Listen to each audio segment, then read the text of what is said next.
the area where the jet went down. The rescue of the first pilot was done closer to the jet going down, and then we watched and waited this weekend praying for what looks like it has been a successful rescue.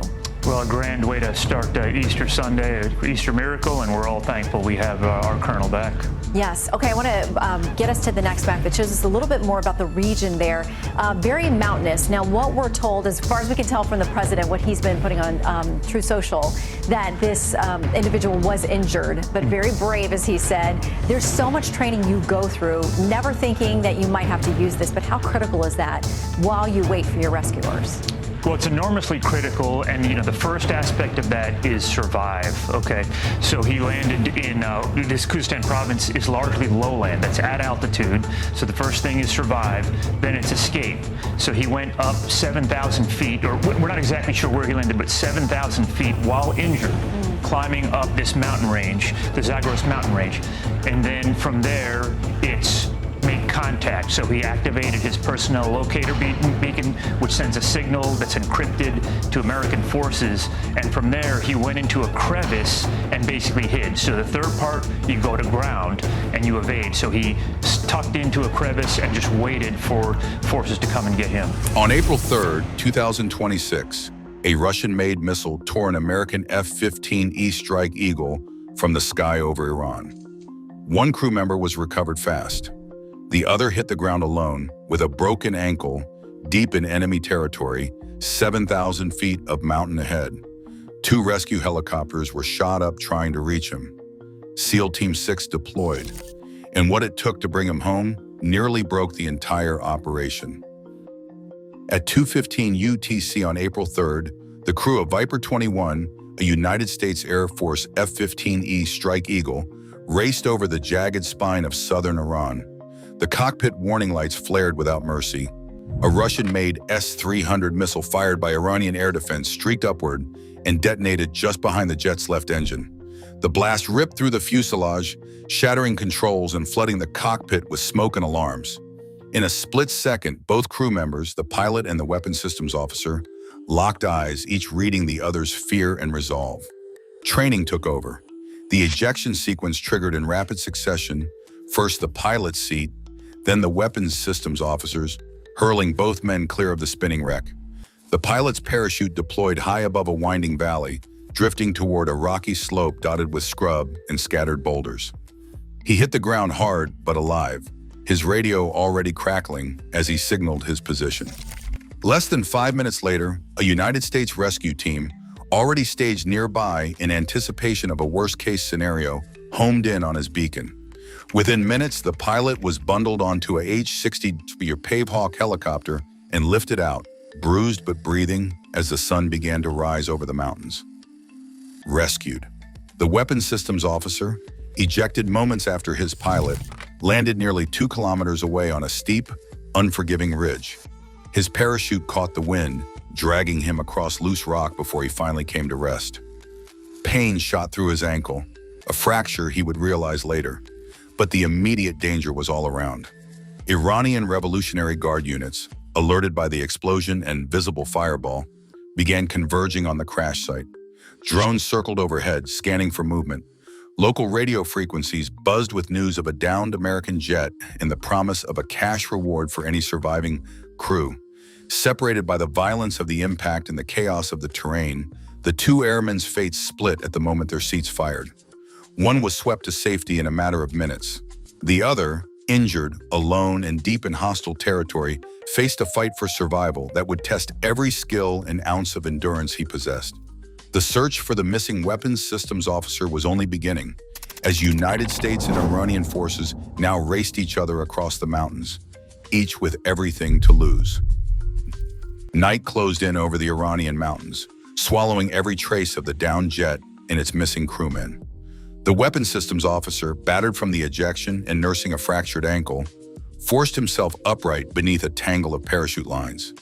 The first test of his survival training began with pain, sharp, insistent, radiating from bone to nerve. He gritted his teeth, tore open the survival, evasion, resistance, and escape kit strapped to his thigh, and fashioned a crude splint from a snapped branch and medical tape. Every movement sent jolts through his leg, but still he crawled, inch by inch, away from the exposed slope. The landscape offered little mercy. Steep ridges jutted above shadowed valleys, the ground slick with loose shale and thorny scrub. He dragged himself into a shallow rock crevice, using his hands to scoop away debris and wedge his body out of sight.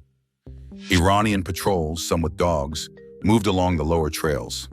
Distant voices echoed up the canyon, punctuated by the whine of drones circling overhead. He pressed his body flat against the stone, breath held, waiting for the searchers to pass. In the darkness, he checked his equipment, a battered ANPRC 152 radio, a GPS beacon, a water bladder, and a handful of energy gels. The beacon could betray his position if left broadcasting, so he set it to emit only short, encrypted bursts, seconds at a time, every few hours. Each transmission risked detection, but without them, rescue would be impossible. The radio's display flickered as he tapped out a coded signal, then fell silent again. Somewhere far above, American aircraft scanned for his signal, triangulating his location with each fleeting burst.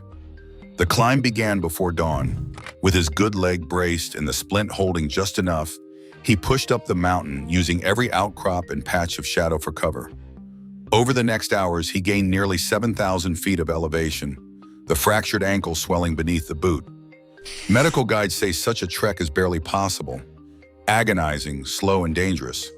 Yet the threat below left no alternative. He rationed water, chewed a painkiller, and pressed on, pausing only to listen for the distant sweep of searchlights or the bark of a dog. By nightfall, he had crossed in nearly 5 kilometers of broken terrain. Each stop brought a new hiding place, a boulder field, a thicket, a narrow ledge carved into the mountainside. He watched the valley below for signs of movement, always wary of patrols and the glow of infrared sensors. The beacon's next burst, timed for a window when enemy jamming faded, narrowed the search grid for the teams hunting him. He knew every hour mattered. The longer he remained free, the greater the chance of rescue or discovery. The ordeal was only beginning, but survival now depended on discipline, silence, and the hope that someone somewhere was listening. Within the first day, the rescue effort expanded beyond a simple search. American commanders activated a joint operations cell, fusing intelligence from satellites, drones, and ground sensors across the region. Electronic warfare teams aboard EA-18G Growlers began jamming Iranian communications, creating confusion among patrols and disrupting drone coordination. In the air, C-130J Combat King II orbited just outside Iranian airspace, acting as both a refueling platform for rescue helicopters and a secure relay for encrypted radio bursts from the stranded airmen. Analysts at the operations center pieced together fleeting signals and thermal images, narrowing the search grid hour by hour. Meanwhile, a 10-strike aircraft launched targeted road cratering runs, collapsing key mountain passes to slow Iranian convoys and buy precious time. Each move required tight coordination, with air, cyber, and ground elements working in tandem to keep the window open for extraction. By the end of the 36-hour mark, the mission had shifted. It was no longer just a search, but a deliberate push to retrieve the missing crewmen before the enemy could close in. As the rescue mission pressed deeper into the Zagros foothills, 2 HH-60W Pave Hawk helicopters dropped low, engines straining against thin mountain air.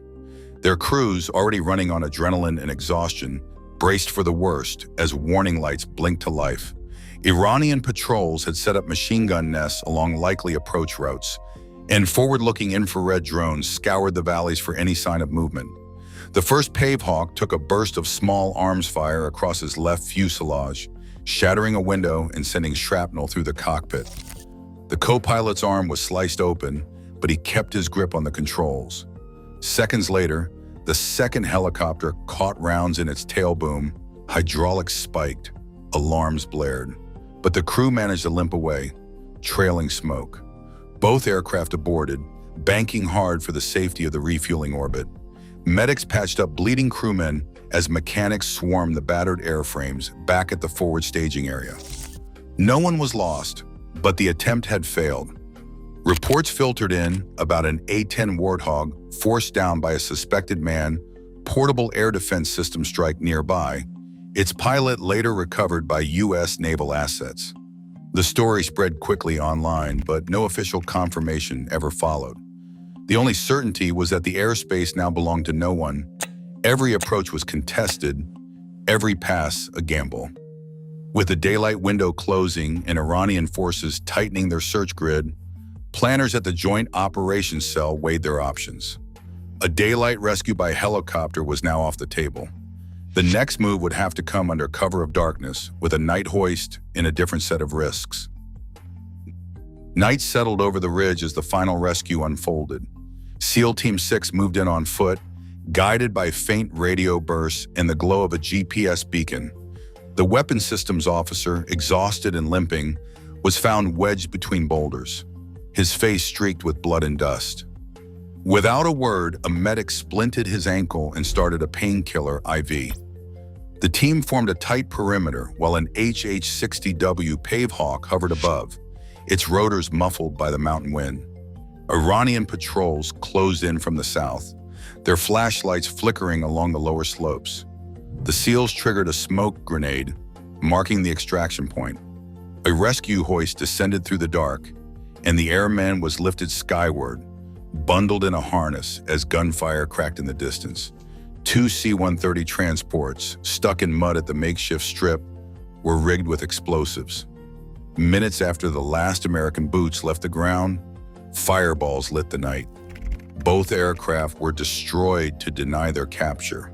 The operation ended at 02:45 UTC on April 5th, confirmed by leaked recovery footage and a terse DOD statement. The mountain was silent again, but the cost and the risk would echo far beyond the ridge. Right now, United States forces still train for rescues in hostile terrain because tomorrow's crisis could unfold anywhere. Every extraction risks escalation, and each decision shapes global stakes. As boundaries blur and tensions rise, what is possible and what is permitted remains a question that echoes far beyond the mountains. Share your thoughts below.